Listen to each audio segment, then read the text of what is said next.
이 시간에는 어떻게 구원을 확신합니까? 라는 제목으로 말씀을 나누겠습니다. 대부분의 사람들은 구원받은 것을 어떻게 확신합니까? 라고 물으면 모두가 원인을 확인하려 합니다.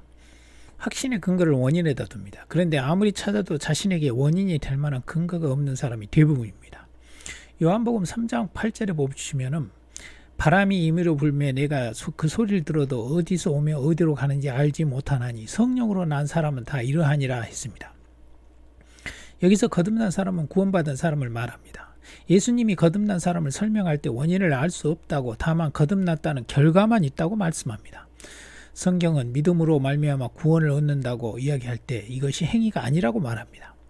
믿음은 은혜이고 선물이라고 말합니다. 믿음이 행위가 아니기 때문에 동사로 쓰지 않고 명사로 말합니다.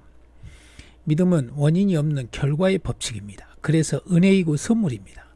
에베소서 2장 8절에 보시면 너희는 그 은혜에 의하여 믿음으로 말미암아 구원을 받았으니 이것은 너희에게 난 것이 아니요 하나님의 선물이라 말씀합니다. 구원은 은혜이며 하나님의 선물이라고 말씀하고 있습니다. 예수님 당시에 니고데모라는 사람도 어떻게 구원을 받았는지 알 수 있는지 궁금했습니다. 요한복음 3장 3절에 보시면 예수께서 대답하여 가라사대 진실로 진실로 내게 이르노니 사람이 거듭나지 아니하면 하나님 나라를 볼 수 없느니라. 니고데모가 가로되 사람이 늙으면 어떻게 날 수 있사옵나이까? 두 번째 모태에 들어갔다가 날 수 있사옵나이까? 예수께서 대답하시되 진실로 진실로 내게 이르노니 사람이 물과 성령으로 나지 아니하면 하나님 나라에 들어갈 수 없느니라. 육으로 난 것은 육이요 성령으로 난 것은 영이니 내가 내게 거듭나야 하겠단 말을 기이 여기지 말라. 바람이 임으로 불매 내가 그 소리를 들어도 어디서 오며 어디로 가는지 알지 못하나니 성령으로 난 사람은 다 이러하니라 말씀합니다. 성경은 거듭남 즉 중생에 대해 이렇게 설명하고 있습니다. 거듭나지 아니하면 하나님 나라를 볼 수 없다고 말씀합니다. 그리고 거듭난 자는 자신이 어떻게 났는지를 모른다고 말합니다. 단지 거듭났다는 것만 압니다. 하나님이 거듭나게 해주었다는 것만 안다는 것입니다. 바람 부는 것은 우리가 못 봅니다. 그 바람이 어디서 왔는지 모릅니다. 다만 나뭇가지가 흔들리는 것으로 바람이 부는구나 알 뿐입니다. 어떻게 구원을 확신합니까? 이 질문의 대답이 여기 있습니다. 거듭나지 아니하면 하나님 나라를 볼 수 없다는 말이 그 대답입니다. 하나님을 인식하고 있습니까? 그것이 구원받은 증거입니다. 그것으로 구원받은 확신을 가질 수 있습니다. 이미 거듭났기 때문에 하나님을 인식하는 것입니다. 영이 죽어있는 자들은 하나님에 대하여 걱정하지 않습니다. 구원 얻은 자만이 구원받은 사람만이 죄와 하나님에 대하여 의식하면서 사는 것입니다. 구원받았기 때문에 하나님을 인식하고 있는 것입니다.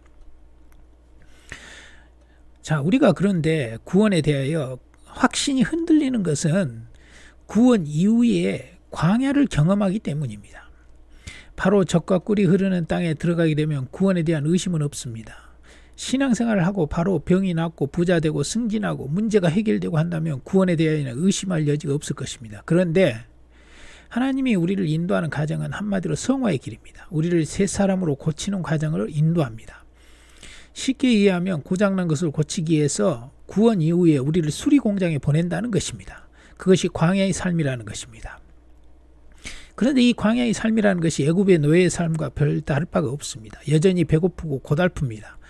그리고 무엇보다도 여전히 옛 노예 근성을 버리지 못하고 사는 자신을 보게 됩니다. 그러니까 날마다 죄와 씨름하는 자신을 볼 때마다 내가 정말 구원받은 사람인가 하고 확신이 흔들리게 되는 것입니다. 쉽게 말하면 거듭나기 이전의 삶과 거듭난 이후의 삶이 별반 차이가 없습니다. 그래서 우리의 구원이 흔들리는 것입니다. 단지 차이라면 하나님을 인식하는 것과 말씀을 듣게 된다는 것입니다. 거듭난 영혼은 어린아이와 같습니다. 여러분 어린아이를 보시기 바랍니다. 어린아이는 부모를 인식하고 먹을 것만 먹는 것이 전부입니다. 우리가 거듭난 경험은 대부분 이런 경우입니다. 하나님을 인식하고 말씀을 듣기 위해서 갈급하는 것은 거듭남의 증거입니다. 거듭났기 때문에 말씀을 듣고 있는 것입니다. 자, 그리고 이것보다 더 확실한 구원에 관한 증거가 있습니다.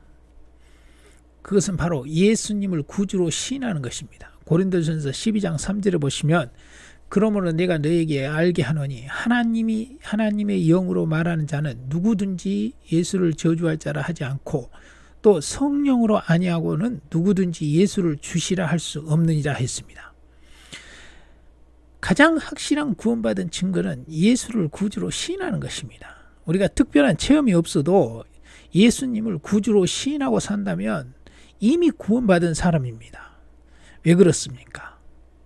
왜냐하면 거듭나지 않는 상태에서는 예수님을 구주로 시인이 안 되기 때문입니다. 성령으로 아니하고는 누구든지 예수를 주시라 할 수 없느니라 했습니다. 지금 예수님이 나의 구주십니까? 라고 고백할 수 있으면 그 사람은 이미 구원받은 사람입니다. 아멘.